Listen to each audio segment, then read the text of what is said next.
Hey everyone, welcome back to the channel. In today's video, I will show you how to sign in as the system owner on the Sonos mobile app. Let's get started. First, open the Sonos app on your phone and make sure your phone is connected to the Wi-Fi network. Once you are in, tap the settings icon at the top right or tap on the profile icon. If you are not already signed in, tap sign out. Now enter your Sonos account email and password. This must be the account that originally set up the system. That's what makes you the system owner. If you don't remember your password, you can tap forget password and follow the steps to reset it.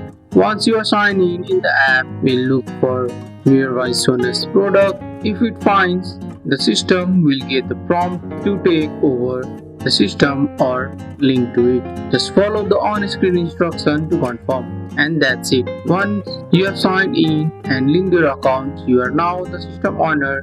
You can add or remove speaker, change settings and control everything from your app. That's all for today's video guys. I hope you guys like this video. If you found this video helpful, drop a like, subscribe for more videos. Thanks for watching. See you in the next one.